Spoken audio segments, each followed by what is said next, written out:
தமிழ்நாட்டில் அரசியல் செய்ய வேண்டும் என்பதற்காகவே நாடாளுமன்றத்தில் மத்திய அரசு செங்கோலை நிறுவியுள்ளது என்று கன்னியாகுமரி காங்கிரஸ் எம்பி விஜய் வசந்த் விமர்சித்துள்ளார்.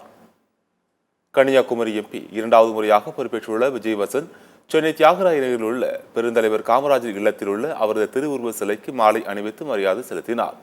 தொடர்ந்து செய்தியாளர்களை சந்தித்த அவர் கன்னியாகுமரியில் முதற்கட்டமாக 4 வழிச்சாலை ரயில்வே பணிகள் குறித்து நடவடிக்கை எடுக்கப்படும் என்று கூறினார். கன்னியாகுமரியில் மலைகள் வெட்டி எடுக்கப்படுவதில்லை என்று குறிப்பிட்ட அவர் பக்கத்து மாவட்டங்களில் இருந்து மலைகள் வெட்டி எடுக்கப்படுவதற்கு கட்டுப்பாடுகள் விதிக்க கோரிக்கை விடுத்திருப்பதாக தெரிவித்தார். தமிழ்நாட்டில் அரசியல் செய்ய வேண்டும் என்பதற்காகவே நாடாளுமன்றத்தில் மத்திய அரசு செங்கோலை நிறுவியுள்ளதாகவும் விஜய் வசந்த் விமர்சித்தார். பாஜக அரசு பொறுத்தவரைக்கும் பாத்தீங்கன்னா அவர்கள் செங்கோலை வைத்து கான்ஸ்டிடியூஷன் நிலைநிறுத்த அவங்க பண்ணல, அவங்க அரசியல் செய்வதற்காக வருகிறார். தமிழகத்தில் எப்படியாவது கால் ஊன வேண்டும் என்றதுதான் செங்கோலை கொண்டு வந்தார்களே தவிர அவர்கள் தமிழகத்தை காப்பாற்றுவதற்கும் தமிழருக்காக அதை கொண்டு வரவில்லை.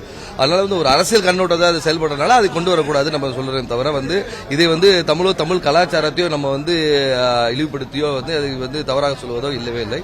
அரசியலாக்காதிகள் என்று சொல்றேன். தமிழுடைய வரலாறு பெரிய வரலாறு, அதை அதிகப்படுத்தாது, அதை அரசியலாக்காதிகள் சொல்லுங்க.